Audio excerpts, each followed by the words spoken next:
Hey guys, thank you for tapping into another episode of The Gifted Gab. We're joined here by Mercedes Morris, actress, motivator, creator.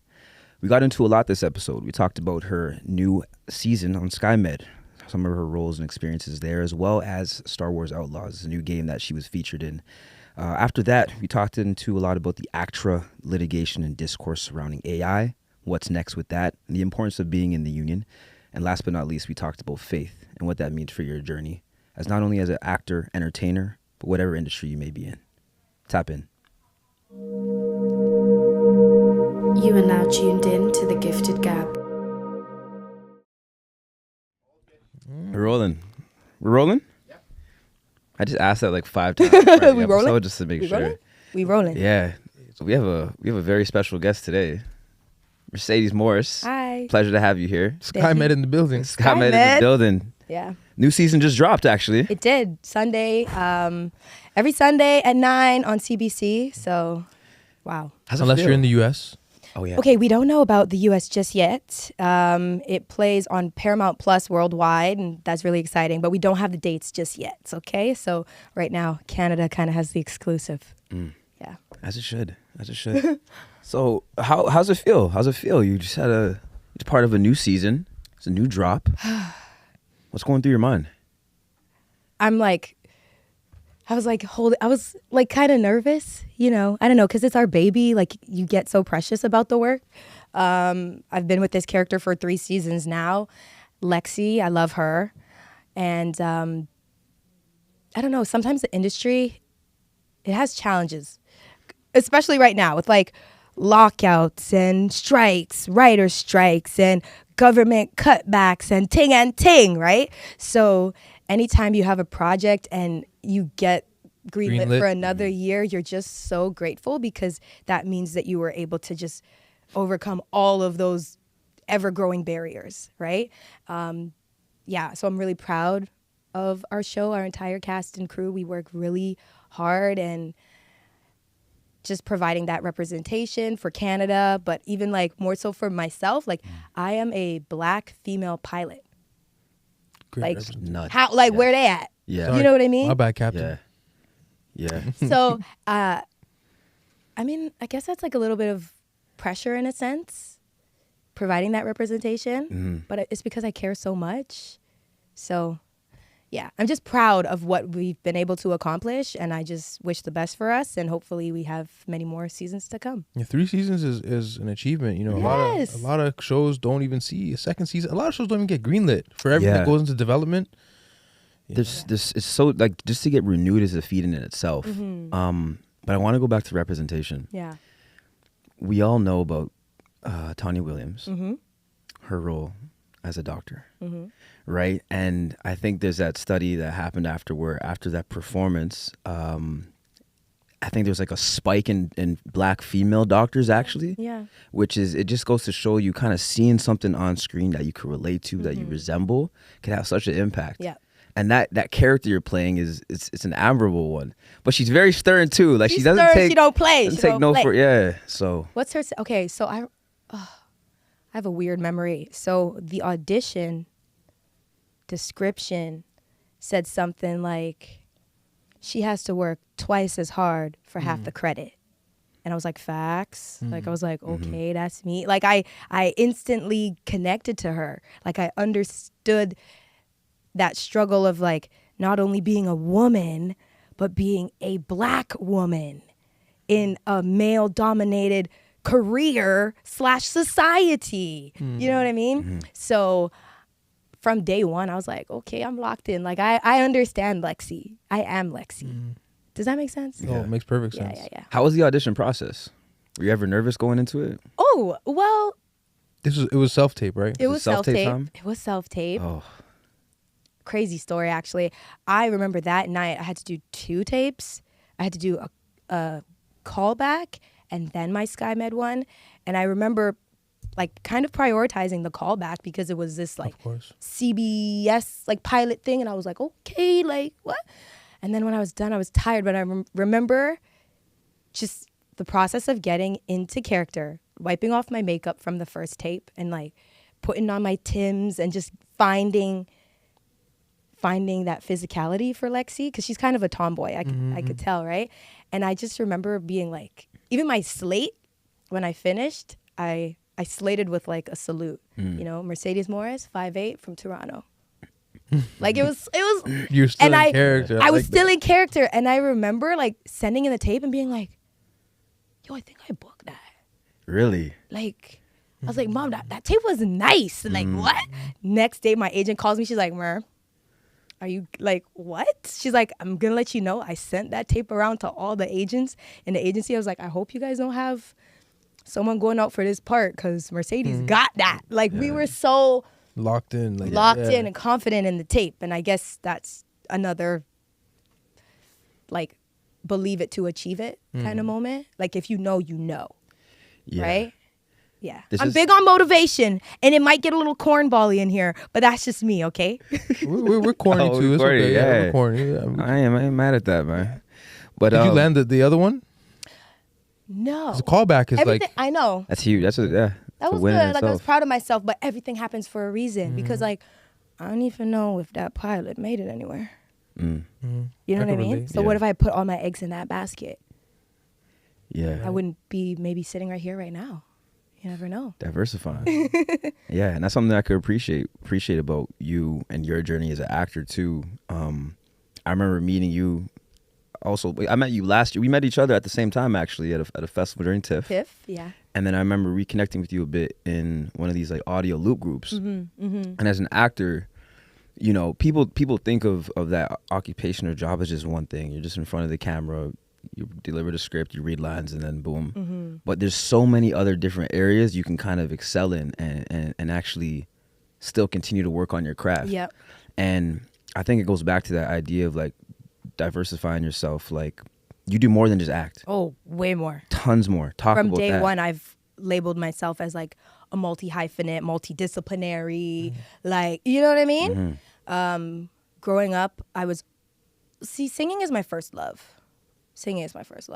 And it was through singing that I discovered that I was very expressive.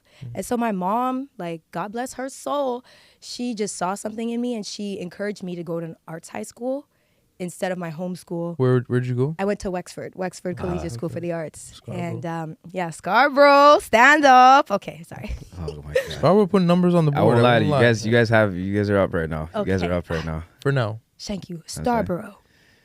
Okay. But yeah, singing, like, that's where I discovered I was expressive. And then so I went to Wexford, did musical theater, honed that acting, graduated from there, and was like, do I go do more musical theater? You know, like, when I'm already like clearly killing that, or do I kind of like refine this new acting skill that I have to make me a more well-rounded triple threat? And so I went to a theater program at U of T, and it's joint with Sheridan College. So yeah, in 4 years, crazy. I don't even want to get into that. But in 4 years, I graduated from both schools.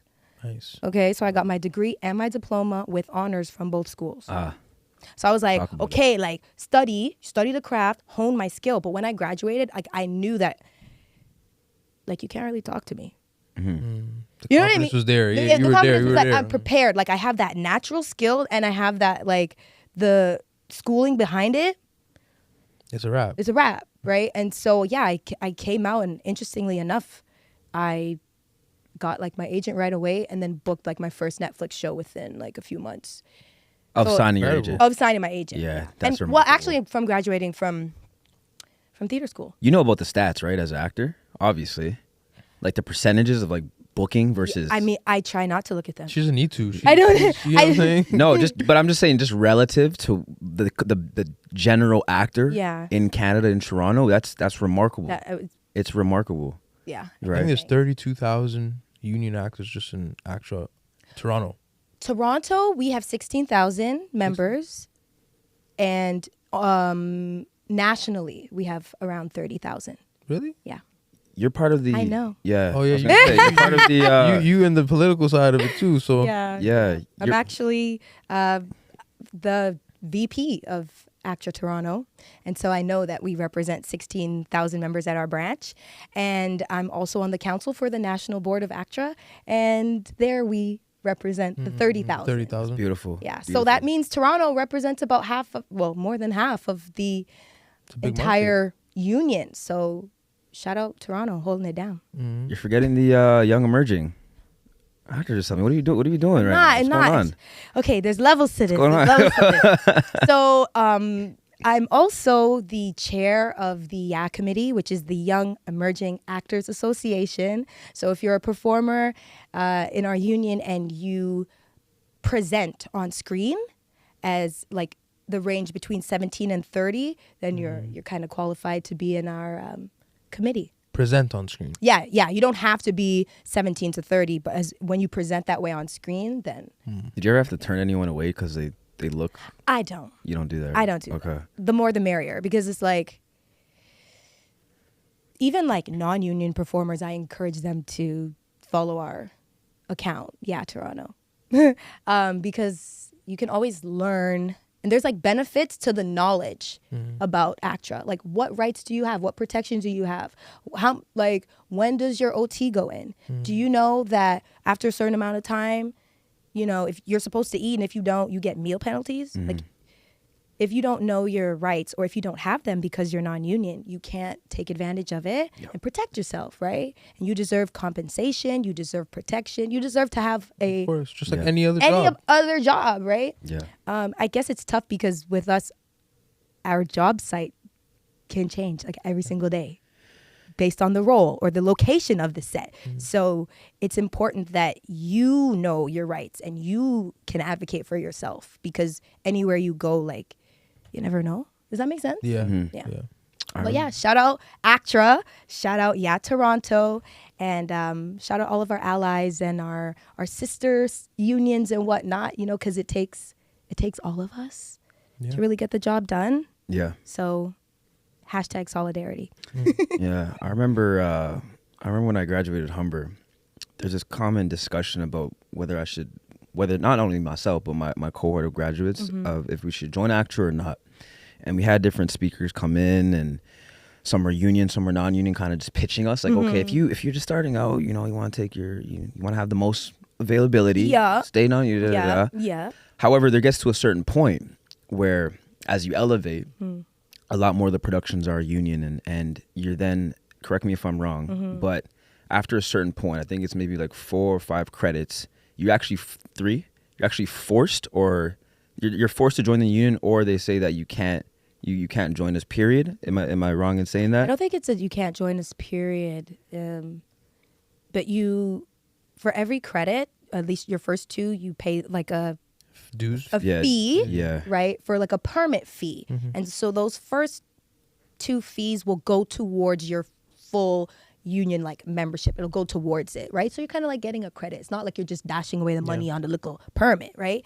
But on your third one, yes, you have to pay the balance and then go into full member. Some people just sit in apprentice for a little bit, but also some people want the opportunity to move from apprentice to full member. I didn't wait. If my first credit I got, I'm Yeah. like, Yeah, you're like, okay, within let's apprentice, go. yeah. And apprentice only lasts, was it a year? No, I don't believe your apprentice credits As long as you pay expire. your You know dues, what it like, is? You know what expires?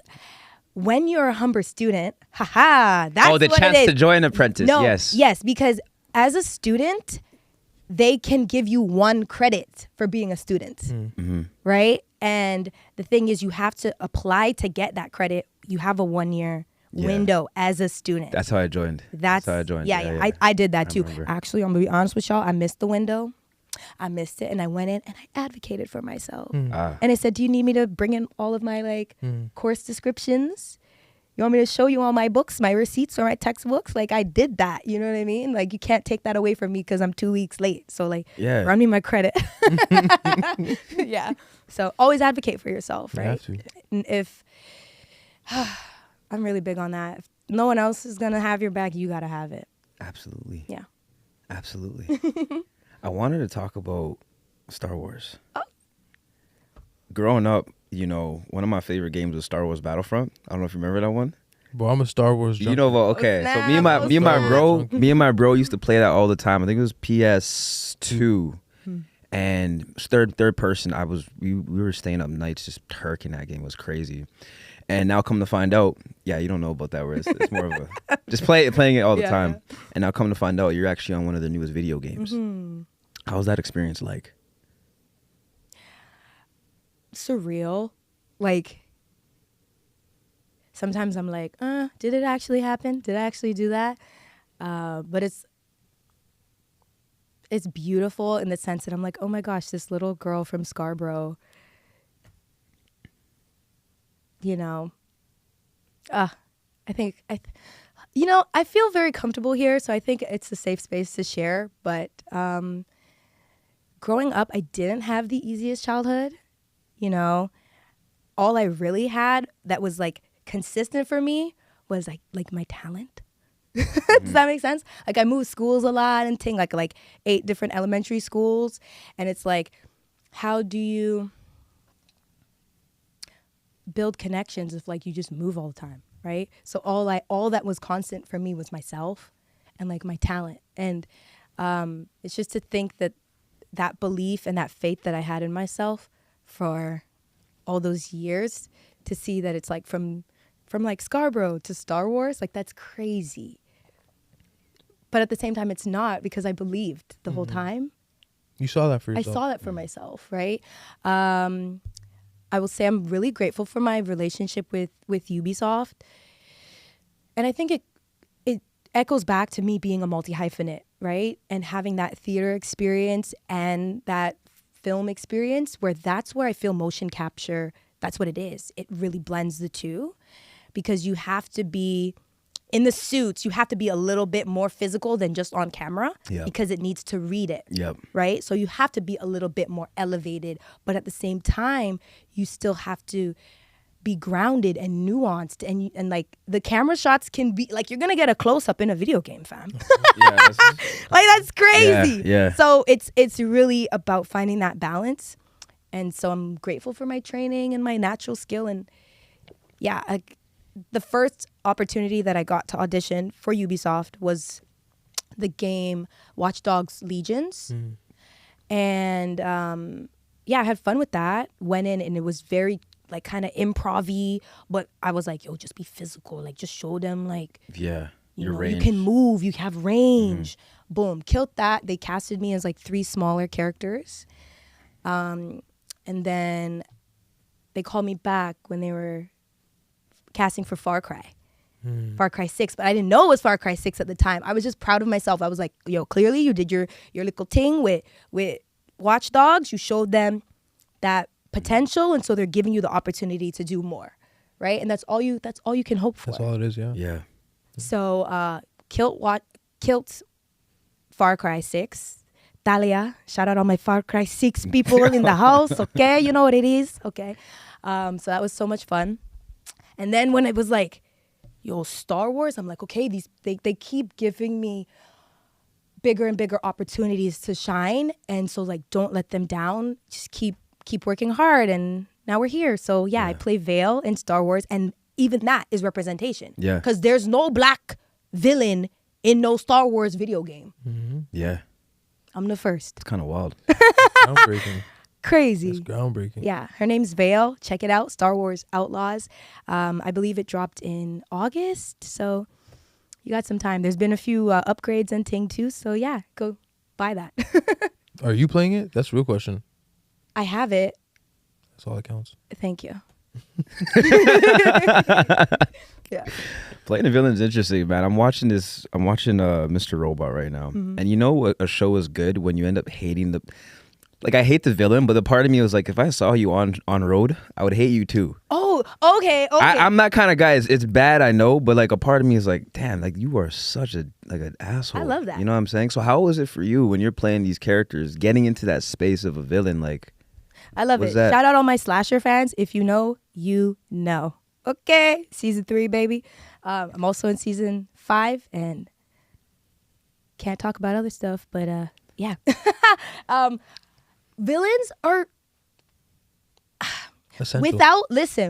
without darkness is there light. You know what I mean? And I think the funnest part about being a villain is finding opportunities for the audience to empathize with you, because that's what's really crazy, is when you do you kill somebody and they're like, I get it. I get it. Yeah. yeah, Like a part of me understands why part of me Thanos snapped. understands. Yeah, you know what I Part mean? of me understands that. That's the balance. That's like, that's how I know I've done my job.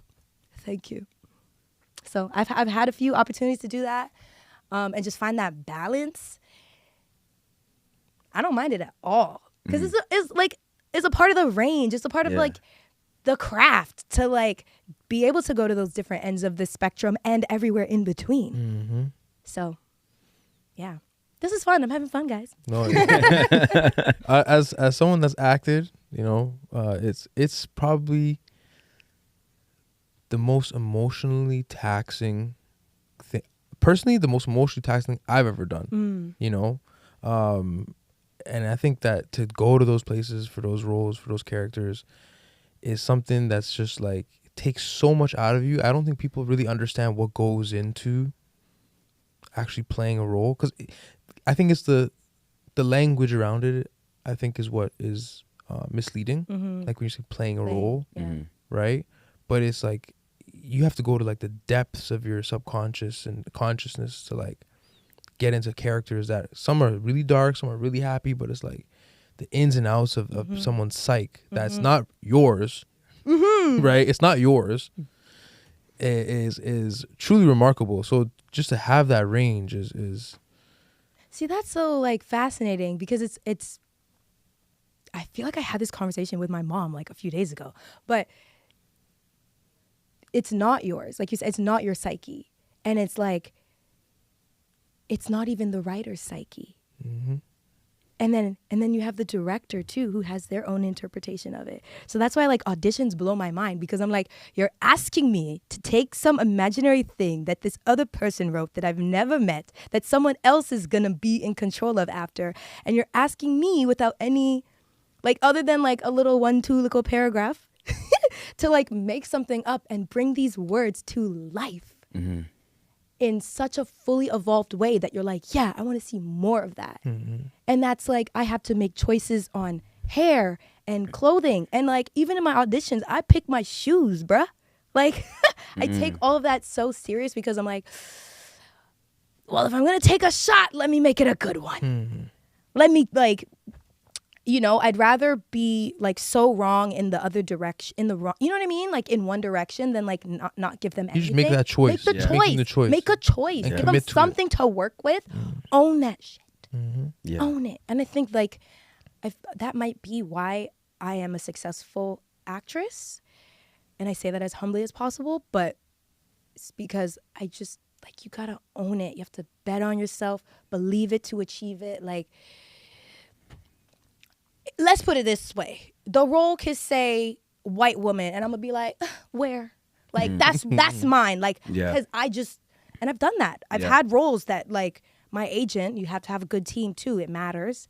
Surround yourself with a good tribe. But my agent would like write to casting and be like, well, I looked at the script and I don't see anything in it that like makes the person like has to be Caucasian. Like, take a look at Mer. Like, demo reel link, headshot. Like, you know what I mean? But and then they're like, they give you a chance and then you kill it. Yeah. You just kill it. Undeniable. And you're undeniable. You took the words out of my mouth. That's what I strive to be in almost like every area of my life, but most definitely in my acting. Yeah. Cheers. So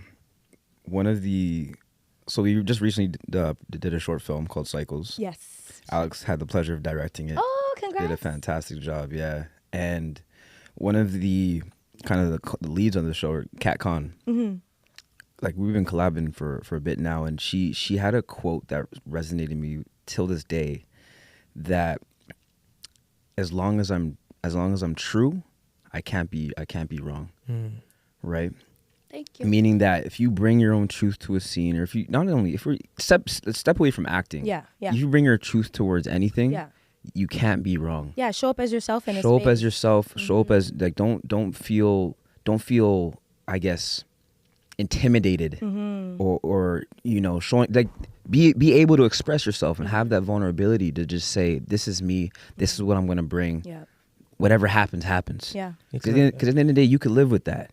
right? But to then try to, as an actor, it's very easy to kind of succumb to all these different opinions and different ideas when you don't know who you are. Yeah, and you're holding back. You're holding back. And you regret it. And you regret it after. You're like, damn, maybe I should have, I think sometimes people are so conditioned to like shrink themselves when they come into certain spaces or come into certain rooms, or they're trying to accomplish things. And, with arts, acting, you have to take up space. Yeah. Especially as a black woman, you have to take up a lot of space to be taken. It's like nobody's gonna give you that platform to be you. So it's like even when you take it up though, it's like you have to, but then they like label you instantly. Oh, she's too much. She's aggressive. She's like, she's extra. Yeah. Can I be? So it's difficult to navigate it, but it's necessary. What's so crazy about that is if a white woman did that, it would be bold. She's bold. Eccentric. She's fresh. Confident. Yeah, confident. Like the rhetoric switches for sure, and it's important to note that.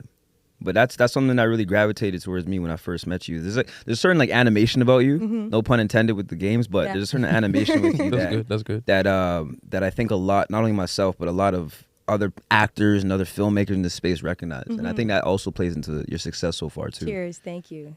Yeah, I do like to play. You have to play. You have to. I do like. There's a sense of like joy and freedom that you have to bring to the work, because it is so easy to get bogged down in the rejection and the competition of it all and the, you know what I mean? Like the inconsistencies that do come with this work. And so if you don't find the time to like actually enjoy it, what's the point? Yeah. So I do like to play, and like I know I'm an expressive person, and like you said, like what is the point in me holding that back? Like I'm actually like, it's actually harder for me to hold it in than to just let it be. So I'd rather just express it and have people like judge me, because I'm like, that's a you problem. Most times it is. Actually, all the time it is. I think most people's when people judge or have something to say about something, it's more of a reflection of where they're at and how they're positioned in the world. Maybe they wish they had that freedom, that confidence to be themselves fully. And that's why I like encourage people to like join my Motivation with Mer channel on my Instagram at I'm Too Fancy, because sometimes people need that reminder, like, do you, honey? Yeah, just play. Like play, like have fun.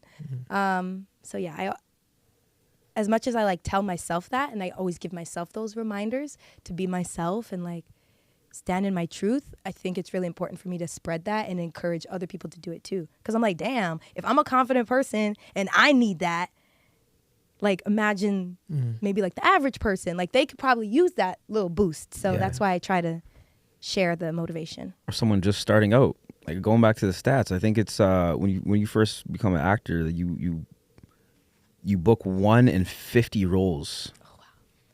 Or 1 in 50 auditions. 1 in 50 or 1 in 60, between those numbers. Yeah. It took me about 60-ish auditions before I booked my first role. And that process can, it could be what's the word? It's defeating. Yeah, it could be defeating. I can see how for somebody else, like they would be super because rejection is not a normal thing. It's not at that level consistently. You have to get up and just do it again, like nothing happens. Like you're not just gonna walk away. It's like a relationship. Okay, you face relationship. It's like, okay, I don't have to talk to that guy anymore, no problem. But this is my job. Like I'm gonna see that casting director. Imagine going up to a restaurant, taking out your debit card and tapping it 60 times, having it decline every time. Imagine you're on a date. You're tapping your card 60 times every time it declines. That's a crazy image. I know. I'm like, to then go again confidently on the 61st, hoping it approves. That takes some goal. That takes some boy. Embarrassing. That's the beauty of this business. You only have to be right once. Yeah. Exactly. Oh my gosh, we say it all the time. Yeah. You only gotta be right once. You have to be right. And it's crazy because like to even go like beyond that, it's like, what is right? Right? Because sometimes the casting, they think they know what they want. They think they know what they're looking for. And it's like, no, sweetie, I'm going to show you what you need. I'm going to give you what you need. So that's that confidence that you have to have, and not trying to like fit into other people's box or mold. Because it's like, do they even know the box? They don't know the box. They don't even know the box. Yeah. Steve Jobs always says, like, the customer doesn't know what they want. We're going to tell them. We're going to show them what they want. I'm going to show you. I'm going to, like, yeah. So I love it. You just got to have fun, play, explore, and like push boundaries and like have confidence. And like, if it doesn't go your way, that's okay. I've already taken like 8 gems that I'm taking to my next audition. Like, I wouldn't even lie. Yeah. You know, that's how you got to have, you got to be malleable. You got to get up that But detailed. Details, yeah. Like be detailed, like be like undeniable, but like also be memorable. Not in a sense where you have to do like, don't try to do something like. Yeah. Okay. So this is a thing I want to get into. There's a difference between. Pop that away from me. Oh, jeez. Grab that pillow. She's tired. She's Appreciate getting deep in the chair now. Bag. She's, you know. I think there's a difference between trying to be bold for the sake of being bold. Like, you know, in acting classes, we're taught to make choices. Yes. Making choices, okay, cool. What does that mean? Yeah. Another side of the thing is, okay, going into it undeniably as authentic as yourself and letting that show. Yes. Without don't force the choices. Like yeah. if the choices are authentic, I'll give you a perfect example or two that really popped into mind. There was an audition that we had. It was like to host this kids show, and there was this one part in the script, and I wasn't quite. You know, when you're reading it and you're like, I'm missing something here. Like, yeah. Go on. And she said something about like, oh, it's wet in here or something like that. And the first few takes, I was like, oh, like I was given like a whatever. And then I was like, wait a minute. And I was thinking, I'm like, girl, you know what? Shoot, I'm gonna say that I was sweating. So I was doing the scene. I was like, shoot, it's wet in here. Like I just changed it up. But that was because like, growing up, I had a sweating problem, like, you know, and so like I was like, maybe the character is nervous and she gets anxious and so she sweats and that's like her little thing. And I booked the role and the writer came up to me and she said, you were the only person who got that. I had a sweating problem when I was thinking. So it came out of that, like really making the role mine, and in that authenticity, there was a truer connection. Yeah. And then you got to play. You had to play and explore. I think that's explore. That's where the play comes to hand. Yeah. You're Yeah. exploring and seeing, Yeah. okay, what resonates with me. Yeah. And something we've said before is that the universality, I don't think that's a word, that No, it you're is, trying yeah. to find is in the specificity. Right? And so you went so specific So to something that was so specific. personal to you that only you could understand. Yeah. That this person that you'd never met, that wrote this thing that could be taken and interpreted so many ways, said, "Oh, you nailed the thing that I was trying to." That's the beauty of art, man. It's Yeah. like, It is. It's personalization. I think that's when the best work comes about. When you can make it, when you can relate to it, and it shows. Yeah. It shows on camera. Yeah, totally. Like you ever watch a scene where someone's crying? I'm like, okay, that's forced versus something that was like Oh, she went there. there. That Yeah, she, that like, was some pent up. Yeah. You know, little, I have, oh my gosh, okay, beautiful moment. And because they're always like, they're so small. But there was an episode in Slasher where my mom died. She actually committed suicide. She burnt herself alive.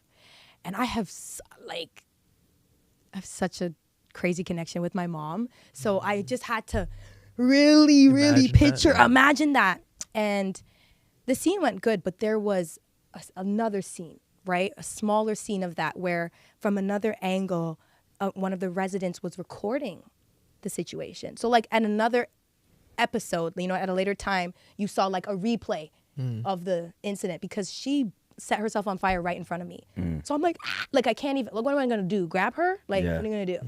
So long story short, I remember a friend, like quite some time after it released, reached out to me and said, Mercedes, I know this is going to sound crazy, but there was this one moment in Slasher, but it was the recording part. Like it was the phone angle. And it was so brief, but you did this thing with your body where you like flailed. And it was such a visceral, real authentic reaction. You know, when you like, it's one thing to cry, but it's like, you know, when all your crying is so pent up and you just kind of like flail, like, bro. And I was so touched that something so brief, something so small that I knew I had tapped into actually resonated.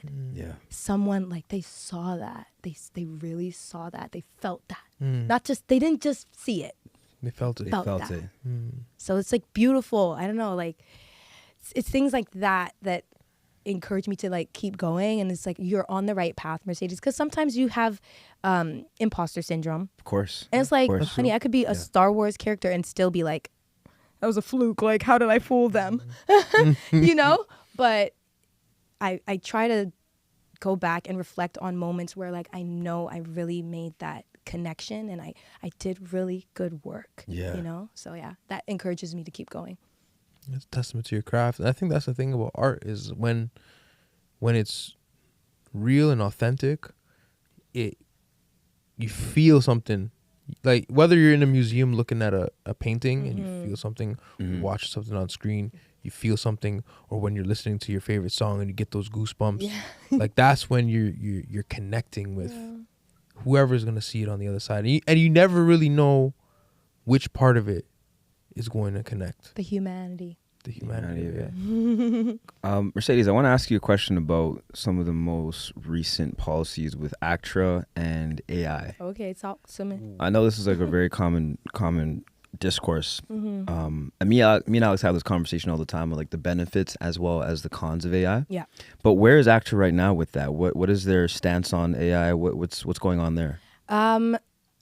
AI was ACTRA recently finished the negotiations with the IPA negotiations, and we are voting on it now. So in a few days, the members will get to see what new policies, what proposals have been like agreed upon, and then as members, we can like sign off on it or not. We can vote, say, yeah, I approve, like, good job. Currently, there is an NDA, so I can't quite share the details. But our pillars are the 3 C's around AI, which is control, compensation, and consent. Right? So we understand that, like, this is what we say. The toothpaste is out the tube. You can't put it, how are we going to put it back in the tube? Yeah. We can't put it back in the tube, but we can remember to put on the cap. Like, it's not like there are barriers that we can put in place, safety rails, guardrails. That's the word I was looking for. There are guardrails that we can put in place to protect us. Because right now, if you want to scan me one time and use my scan forever, and pay me for that one scan? Are you crazy? So that's where it's like, first off, I have to give you consent to scan me. The first C, consent. Because I need to be in control. I need to be able to say, yo, I'm going to opt in or I'm going to opt out. And you need to not be able to fire me because I want to opt out. Yeah. Right? And then the last thing is compensation. Like, pay me every time. If you want to use the scan, okay, my scan has a fee. Pay me. So we're at the point where like AI is not going to go anywhere, but we have to do as much as possible to use it as a tool and make sure like that we shepherd the industry so that it's used as a tool and not a replacement, because AI can't do it like me. I even have like a little song, again, cornball moment, but it's like, keep the human in humanity. Don't let AI take my job from me. Keep the human in humanity. Don't let AI take my job from me. I would freestyle for y'all, but I don't know if you're ready. You got a producer that can make beats, man. It might be a different question. Yeah.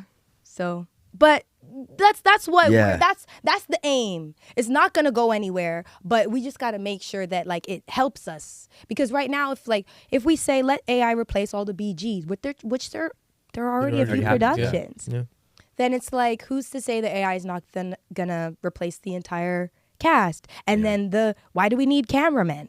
If we could just program the computer to do it? Why do we need a director? I remember. Why do we need anybody? Yeah. I was saying, oh, you go ahead first. Yeah, I was gonna say I was doing background one time. Like this is like 4 years ago, and it was in a basketball gym. Okay. And we were supposed to be like in the fans and just in the crowd and stuff. And so they put everyone in this one pocket in the stands. Mm-hmm. It was maybe about 20 or 30 of us. Yep. Filmed us there, and then they told us to then move to a different section. Filmed us there, different section. So it's like this constant move and repeat, move and repeat, move and repeat. Change your shirt. Change your shirt. Yeah, exactly. Yeah. Yeah. Get that hat to that guy over there. Mm-hmm. And then they did that in front of the whole. So we were placing it in the whole gym, and then afterwards in post they would then, I guess, simulate it where the whole gym would be packed up with fans. But all they had to do was film us in just one place and kind of replicate it, as opposed to hiring like about 500 background. All they had to do was hire 30. Yeah. So those are some of the instances of, I guess, being more efficient. I wouldn't call that AI, but it's just one of the examples of like how the industry is moving and how sometimes certain positions aren't as necessarily needed. Yeah. You know. But I want us to like be careful when we say that, you know, because it's like the second we say like, yeah, maybe that's not as needed, and then that's not as needed, and that's not, and then it opens, you know, the discourse. Yeah. Mm-hmm. Yeah. When I was doing the press run for Coach Mo Black, I showed up to CTV Studios to do our interview, and there was no crew. How many people were on set that day? 5. Oh. The camera was powered by a remote control. It was just 4 anchors, 3 anchors, producer, and a production assistant. Wow. And I was expecting to go in there and see like 50, 60 people working. Yeah. Even, you know how when you're watching the news and the anchors in front of the newsroom and there's people working in the back? It's a screen. Oh. There's nobody there. Wow. And so, like, it's That's kind of wild. for me, I was mind blown because Yeah.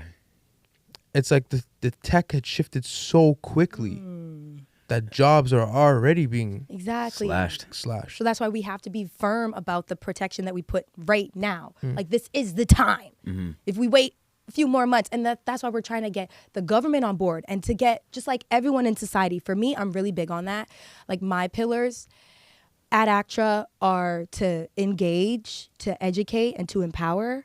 And Mercedes has 3 E's, so it should be easy to remember. 3 C's, 3 E's. You know what I mean? Okay. You know what I mean? Like, I'd like to make it easy for people. Yeah. But if we engage not only our members, but non-union and public, like, hey, thank you for giving me this platform to talk to all of you.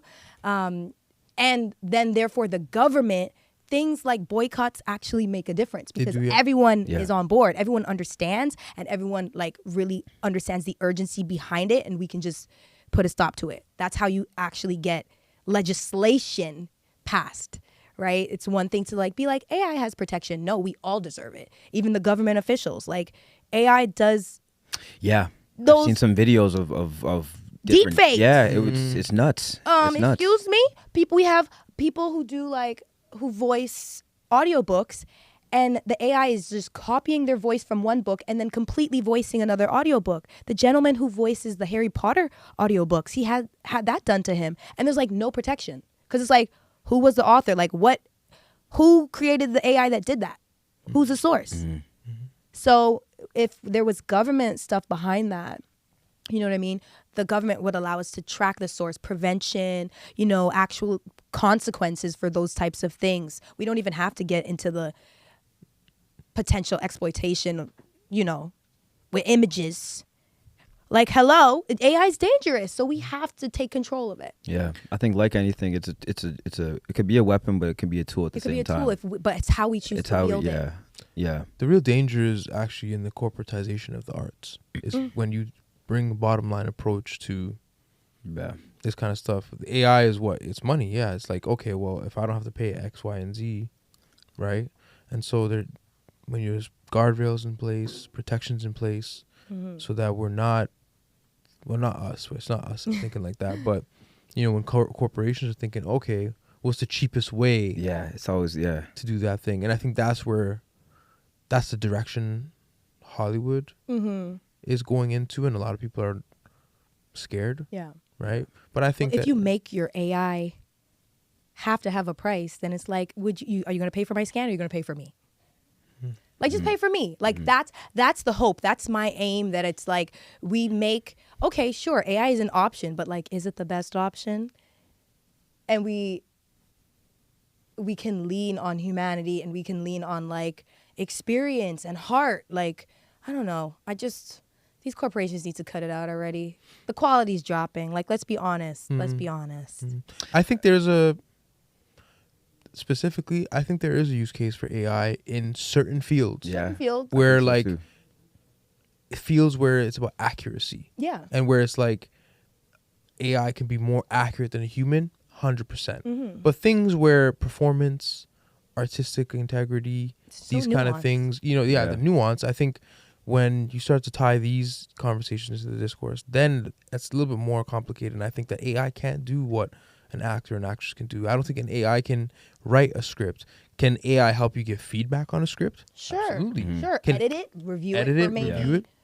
Absolutely. Yeah. But when you're trying to actually replace where, like you said, nuance, humans bring nuance. AI can't create that flail Yeah. that was just an instinct. Yeah. And it is actually, like, for me, it's like we have to remember we feed these programs, right? So they're not coming up with new things. They're regurgitating Old things. and, Old stories. you yeah. know, mixing around like old things. So it's like, are you in the business of like creating new work or just regurgitating? That's what Yeah. I want the producers to like understand the value of art and evolution. It's like they just can't do it like us. They just can't. Yeah, and it's beautiful because some of the best art has altered my perception on how I view the world. Yeah. And I don't think that is possible with an engine yet, maybe. I don't know. But I think when we talk about, I always like to use the word empathy. Yeah. There's stories that are written by people. There's a certain layer to them that you just kind of resonate with. I saw this clip on Instagram the other day of like this AI video of, it was like this gentleman who, I think he lost his wife, but like it was just like just nicely formed shots and scenery. It was beautiful. Don't get me wrong. It was like fantastic. Like the exterior shots were fantastic. Yeah. But I'm like, what's happening here? Yeah. Yeah, as a director, I don't think It was a good looking shots are it was useless. it was a neatly formed commercial. Yeah. Is what it was. Yeah, yeah. It was a neatly formed commercial that I felt like I didn't resonate with. I didn't connect with, and I could tell it was written by a computer. But like society needs to start saying that, because these production companies, these commercial marketing companies, they think they're fooling you. They think they're fooling you. They think the average consumer is not smart enough. They don't care. They can't tell the difference. And you can. Oh. Let them know that and demand real performers in your stuff. Hey, this is a perfect opportunity for me to bring up ACTRA's lockout that's been going on, okay? So you might not know this, but there are... so tough to talk about. I got to be careful. I got to tread lightly. Certain corporations. Got to tread lightly, yes. Okay. Ultimately, there are certain companies that make ads, marketing, companies, whatever. We'll just say that. Certain companies.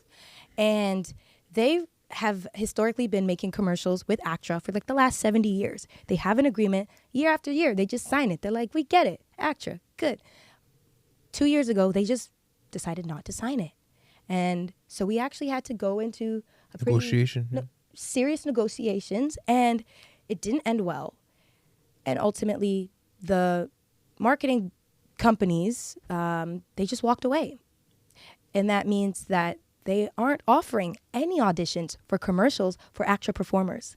And this has been going on for 2 years. There has They've been just taking non-union performers. They're like, oh, non-union, come do a I was gonna commercial say- and we'll pay you absolutely nothing, but you're going to be in a commercial. There's about like 5 or 6 guys in the city that are Eating food, killing it right now in that commercial space. I will hold you. One of them will be on our podcast. One very of them, yeah, I'm very sure. shortly. We're talking one very shortly, but there's about like 5 or 6 guys. I'm like, oh, guys and gal. Like there's about like, I'm like, oh, this is. But like if they were in the union, they'd be eating more food. They'd have insurance. They'd have investments. Okay, them RRSPs come in handy. You feel me? Okay? So it's great that their resume is growing, but at what expense? Let me Like, ask to you whose this. gain? Those companies are they are taking the profit that they're not giving to the artists. Let me ask you this: is there any reason for someone not to join ACTRA right now? The way that I look at it, if every man is in ACTRA, all the companies have to cut the check. I'll give you a perfect example. Like, Me and Caleb back there, I was doing production management for a company. I'll throw them under the bus. I don't give a shit. Man. I was a PM. okay, Aside from the director, I was the highest paid guy on the set. okay. And the production was 11 days. Mm-hmm. And the client who was paying for the production was not happy with the performers. That's what happens when you have non-union performers. They weren't happy with the performances. And so like, we want to reshoot this scene, this scene, this scene, this scene, this scene. As a PM, I'm like, our budget is for 11 days. And so the EP comes to me and he says, okay, well, I need you to calculate what overtime hourly is going to be. I didn't need to look at the budget to say we can go with overtime, because I knew that none of the performers were getting paid enough that it would really cost the production that much, you know. And then I had to do the dirty work. I had to go and sit each performer down and ask them if they're cool with doing overtime, and I had to tell them what their hourly rate was going to be for overtime. Which didn't move? It moved, Oh. but it was still like minimum wage, right? And I'm sitting, before even this happened, I'm like, look at the budget. I'm like, as a union performer, I would never take this job. You know, it's like a daily rate, no per diem, no travel expenses. No travel. Like, are you kidding me? You Where are know, you guys? Where am I staying? Like, where where am I am I- where- changing? Like, You know, Accommodations. no, like, even something as simple as like a comfortable dressing room, it matters, and you It matters. deserve that protection. So, you know, and so just seeing, having to sit across from an actress or an actor and telling them their overtime rate out loud, I felt like a shitty person having to say that, because this is what we were saying, the corporatization of Yeah. the arts, and like certain companies don't want to pay, right? And for non-union actors, when these guardrails aren't in place, when performers don't know their rights, yeah. it leaves them room to be exploited. Exploited. Yeah, they're easily taken advantage of because they're just like, oh, I'm happy. Like, this is my dream. I'm on set. And it's like, yeah, sweetie, but they didn't feed you, honey. Like, you deserve, that's why you get subs, right? What does it mean? Subsistence. It's to keep you. Substantial you need snack. Substantial Yeah. snack. You need your subs. You thought I made that up. No, you need a substantial snack because you need to stay energized. You need, substance to do your work. Yeah. They barely give you a granola bar on these non-union sets. Like, stop this. You know what it is too? I think it's very easy, especially when you're entering the industry, to get caught up in the lights and the That's what cameras. I'm saying. There's and like, the they're action, excited. They're like, all wow, the, I'm on a set. Like, Yeah. I'm on a set. But they don't understand that hurts them significantly because it keeps lowering the bar, and it makes it easier for those companies to go to people like them and be like, oh, well, they accepted that. Yeah. And then to come to ACTRA and be like, well, they're doing it for that. They're doing it for that much. So it just lowering the bar for everyone. But if we ACTRA ate up the non-union space and we were all of performers were unionized, then what pool of performers are these companies going to draw from? ACTRA's the only option. That's it. ACTRA is the only option. So I think that's why I encourage non-union performers to join ACTRA or make that, head in that direction, because you deserve protection and Especially if this is what you want to do long term. long Yeah. term. Yeah, I remember. I'll be honest, some of my hardest experiences as an actor has been on non-union sets. I remember one time, man, it was about 2 years ago, before I joined ACTRA, mind you. I was on a set where I was one of the leads, but I was also having to do props. where there's one scene I will never forget this, bro. That's unheard of. Let me break it down for you. See, I was you like, hear from my woo! rep. Yo, listen, Woo! listen. Call your agent. Call your agent. There's a scene where wind had to be blowing, so they had this fan going on, and you had to throw like kind of scrap paper, like newspapers balled up and stuff. There was a scene where my character had to walk in. However, before walking in, this thing had to blow. The fan had to blow and all this scrap. So I had to throw this paper on the wind, let it blow up, then get to my mark, then walk in. I was like, oh, this is, mind you, probably a 9 or 10 hour day. No. I was like, what? How do you expect me to get to? I had to run. I'm crossing cables, going through camera. I'm like, I felt like I was in a freaking obstacle course. That's insane. Then I have to get in character at the same time. Then I have to, deliver. Like everything had to match those up. marks and like, it was too much. It was like at that All you gotta point, do is trip over one wire and two done. words lost. Oh man, that would have been a long it's one. non-union, so like, how far will that go? Yeah, everyone's penny pinching, right? Yeah. But at that point, I told my friend, I was like, yo, this is the last set I'm doing that's non-union. There was that experience there that told me I will never do this again. I remember I was on a set for a commercial, and it was non-union, and the director, it was a commercial for a big corporation that we all know. Probably all purchased from once upon a time. They wanted to shoot this commercial in the store, big box retailer, and they're like, we want to use a drone. Okay, inside. Okay. Oh, inside's crazy. 1 hour, not even an hour into the shoot, the drone hit somebody in the face. It's like, what? I've seen blood. Blood everywhere. And it's like an old lady, non-union performer. I'm sitting here like, bro, it hasn't even been 40 minutes. Yeah. I'm like, no more non-union stuff here. Yeah. You know, like, yeah. you know, overnight, it was an overnight shoot, you know, like stuff like that. You got to pay premium on. Like if you're in union, you know what I'm saying, you're getting, it wasn't in Toronto, so it's not under your jurisdiction. Okay. She got worried about it. Let me talk to you after. She's like, I'm calculating. Like, you know, but it's like things like that, you know, just like the protections, you know, obviously the union has agreements with like the other unions, the associations, the guilds and stuff like that to ensure that this stuff's just running smoothly, so people ain't getting smacked in the face with a drone. That's and you know what I also appreciate about ACTRA? It's like, I don't have to be the bad guy to like chase down my money. Like they'll chase it down for you. Cause like, God, that's the thing about like non-union. Like if non-union man's not paying you, what are you gonna do? You have to like find their office. Like how are you really gonna get those funds? Right? But whereas within ACTRA, there's a certain period. I believe once a production is finished, I think there's like a 15-day period where they have to get the money to ACTRA. And if not, ACTRA's like, yo, wagwan. Then they put you on a list. Blacklist. Blacklist, right? So it's like, not like non-union people can get away with that, but like when you're with union, there's more accountability. So yeah, that's one thing I do appreciate. Earn me my money. Run that bread. So Mercedes, what's next after SkyMed? What do you have planned? What's going on with you?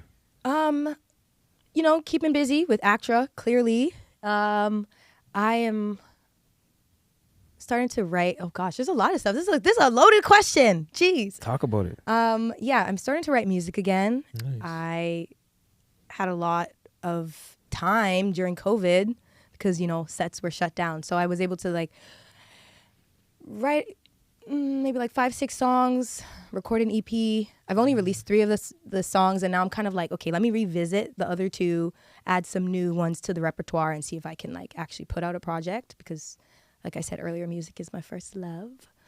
And interestingly enough, I recently started working on an animation. I'm voicing a cartoon character. I don't know if I can say her name, but the show is called Phoebe and Jay. And yeah, I've like just been loving that experience and getting to be. I'm clearly very animated. Do you see how I talk with my hands? So like just getting to be like working with these young kids and like playing and having fun. And like I'm a godmother, and so people call me like Auntie Mer because I just give like auntie vibes. Like I'm a lot of fun. Like I'm a lot of fun, but like I'm gonna be firm. Like don't play with me. You know, aunties will give you that look, but like come, don't tell your mom. Like yeah. So it's like, is that balance? So just to kind of bring that to a character has been a blast, and I was able to actually sing the theme song for that show. So that was like a career bucket list thing for me. I'm really Congrats, proud of that. Can't wait for people to hear that.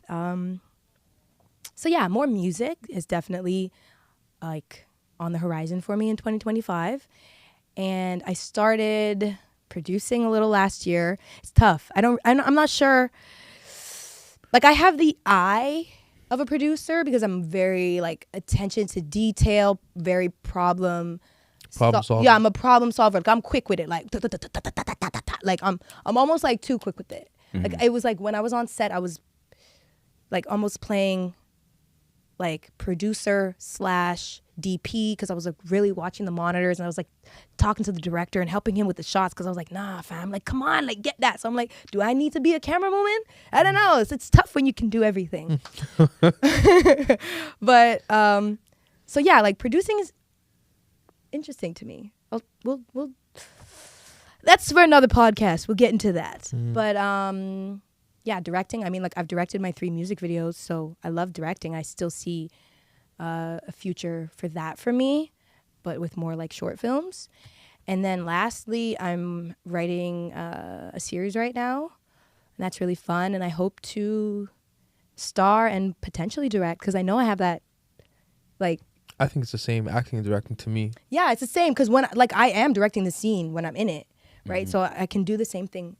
The prep is also similar. Yeah. Very, very similar. I see it and I understand. I always love like the full character arc, you know, and like finding those moments where it dips, but where, yeah. So like, I'm an artist.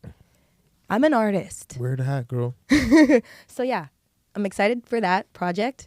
So more producing, more writing, more music. And of course, the acting never stops. So yeah. Acting never stops. What's a piece of advice you would give to an aspiring actress that's trying to break in right now?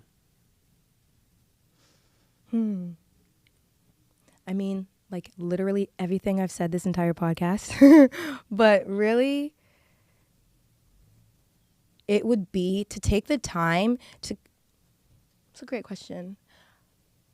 I would say take the time to like kind of know yourself and understand your value and then add tax, right? Because you have to be, there's a certain level of self-confidence and assurance that you need to not only survive in this industry, but to thrive in it, right? So when you know yourself, like no one could take that away from you, and no role, I wanted to make this really clear, no role or no accolades can determine your worth. You know what I mean? I think that's really important. You have to like really build up yourself first, because if you come into the industry and you don't have like that solid foundation of self-love and self-care and confidence, you know what I mean? It'll break you. It'll break you. I've seen way too many good people get broken by this industry, and it pains me, and I don't want to see that for other people, but I don't want them to give up. It's not to say don't do it. It's not to say, girl, don't do this. Don't come over here. I'm not saying that. I'm just saying be prepared for the rejection, but also know rejection is protection. Like that's a mindset thing. So what I'm saying is like, make sure you have enough of a solid mindset to enter this so you can sustain yourself through it, because you don't want to be trying to teach yourself too much as you go. It'll be too hard. So just make, like, yeah, that's a long-winded way of saying have a foundation. Self-care and self-love is really important. If I could sum that into like one corny ass sentence, it would probably be believe it. It would probably be see it, like envision it, detail it out, right? Because you have to have that plan, like you have to have a goal, right? So see it, believe it, like know that everything that you've laid out and you've just pictured is like, see yourself there, believe that shit, and then put in the steps to achieve it. So see it, believe it, achieve it. So that's how it be. I mean, you don't start writing a script without knowing what you want, how you want to end it. Yeah. Or knowing what you want to say. Yeah, but Yeah. a lot of people do. They just go with the flow. I was like, sometimes you go with the flow and you get tossed around. Yeah. Yeah. You have no foundation. Yeah. You have nothing rigging you. Yeah. Mhm. Man, There's I'm just so still many kind of gems. I'm soaking still that like, in. yeah, I'm like processing a lot of what Give me you a second said. here. Yeah. Give me a second here. No worries. It's all love. I think a lot of people are gonna watch this and they're gonna pen and pad. Like Oh, I for think they'll sure. start the first couple of minutes, and then they'll pause. You're like, man, wait hold a on. minute. Like I might have to. Wait a minute. She dropping Yeah. gems. You Yeah. can pull it, rewind it. Yeah, 30 yeah. seconds. What did she say again? Maybe Yeah. maybe that's why they say I'm too fancy. It's not like a money thing. It's like a mindset thing, you know? It's definitely a mindset Yeah. thing. I think you have to, like, I think to make it as an artist, there needs to be a delusion. Yeah. Like, Absolutely. Yeah. I hate the word delusion because I feel like there's a negative connotation with it. Totally. Mhm. But there has to be this unwavering belief and just conviction that Are you religious? I am, yeah. I'm pretty secular, but I think I pull from a lot of. Okay, yeah. are you religious? I like to say so, yeah. My favorite Bible verse is like, I've been saying it for a long time, but it's only recently that I realized it's literally the blueprint for manifesting. And you said faith, and that's why it just, but I believe it's Proverbs 4, something like that. But trust in the Lord with all your heart, not half, all your heart, and lean not on your own understanding. Bomb from right there. I'm like, Yeah. because that's like your own understanding could be like you see your bank account and it's like kind of low and you're like, well, that's low. But like, no, don't believe that. That's your own understanding of your reality. God has a whole greater thing, planned for you. So it's like you don't believe what you see. If that makes sense. So don't lean on your own understanding, because then you'll be like, oh man, I don't have money, I'm broke. And now you've just beat yourself down. So lean not on your own understanding, which means like it's okay sometimes to be delulu, right? Walk by faith, not by sight. Yes. In all your ways, acknowledge him, which means show gratitude, show appreciation. That raises your vibration, right? That raises your frequency, and it allows the universe to like bring things to you. It makes you a magnet for miracles, right? So like acknowledge him, and that's why I'm big on gratitude. Like John knows, he knows. So acknowledge him, and he will help make your path straight. So it's like he will put you in alignment. He'll bring the universe into alignment for you. So just trust in him, show gratitude, but like in order for the path to be straight, you got to be on it, right? So like do the work too. So that's Absolutely. that's Faith another without way works to. is dead. Faith without works is dead. I It's think dead. sometimes, And I think there's a level of peace, and I think a level of, you have to make the time to listen to that too. I think when you kind of get caught in the humble jumbo and the rat race of things, it's easy to get distracted and swayed and taken off that path. Yeah. Right. And that's why me and Alex have been talking about this a bit, about the importance of like journalism, importance about just taking the time to reflect about where you are and how he could still help you.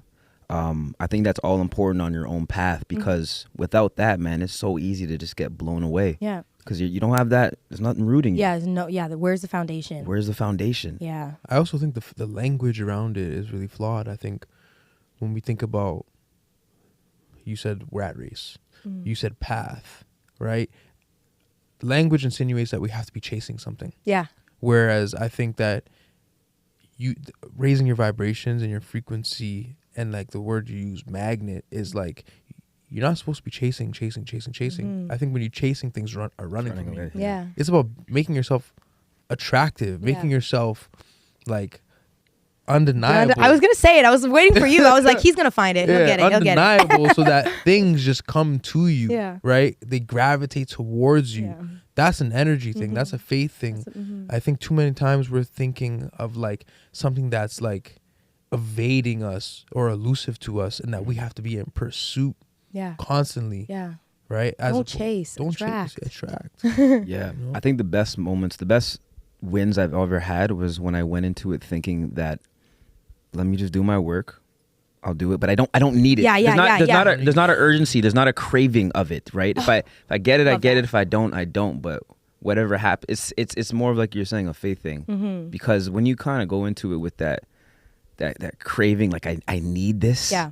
If I don't have it, it becomes elusive. It becomes desperate. But that's why words matter, right? You were just saying that. It's a perfect tie-in, because to need something implies you lack it. Yeah. Oof. So. Jeez. Can we timestamp that? And the way that I look at life is like, what you think about is what you bring about. And so if I constantly need something, this is me, this is what I need, I'm going to continue to need it. So the universe is going to continue to keep it out of my range because I need it. Right? So you're literally saying you lack it. You're saying you lack it. So the universe is going to continue to make sure that you lack it, versus like, I will do this. That's why words are so important. Just to like really nail that home, it's the difference between you're driving home, maybe you had a drink, okay? And you're like, yo, I hope the police don't pull me over. They pull you over. It's because you said police. Yeah. Like, you put that in the universe. You know what I mean? Versus get me home safe. It's the same. You have the same intention, but you put your energy in the right place. Language is important. Language is important. It's so important. And so like, I am a master manifester.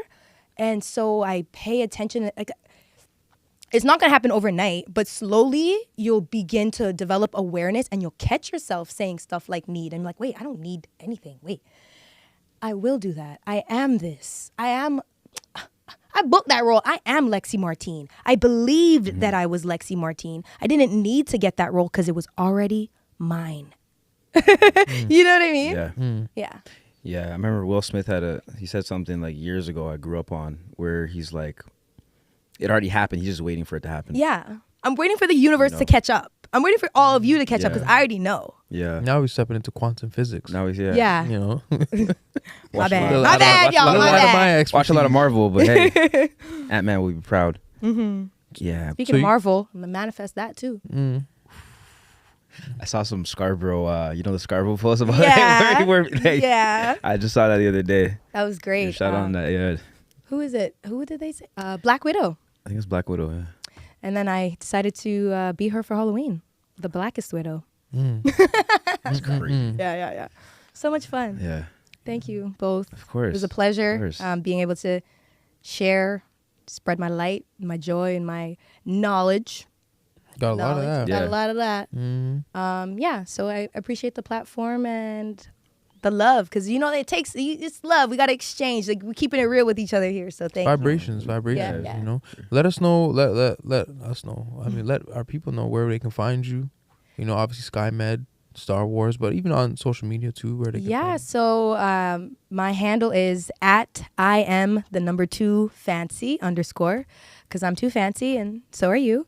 And that's on all of the platforms, but I'm most active on Instagram. Please find me there and join my Motivation with Mer channel. You will not regret it. There's a lot of positivity and just enlightenment that goes on in that group, and I'm just excited to continue to share that. So please join that channel. And if you head to the link in my bio, you will see I got like Mercedes Morris music on YouTube. So check out my music and stay connected. IMDb me if you'd like, because I have a ton of shows for you to check out on a ton of different platforms. So if you don't have Netflix and you have Prime Video, or if you don't have Prime Video and you have Paramount or Hulu, like, I got you. Thank you for your support. Thank you for listening. On that note, guys, just like that, we're out. Elmo's World. Oh, that's crazy. Because it's the same keys. Nah. Thank you. Thank you. I wasn't a big Elmo fan though growing up. You should have been. I was more of a Barney. I was Barney, yeah. Okay. Yo, don't get me started. Barney's my dog. Right now, my friend is voicing Baby Bop.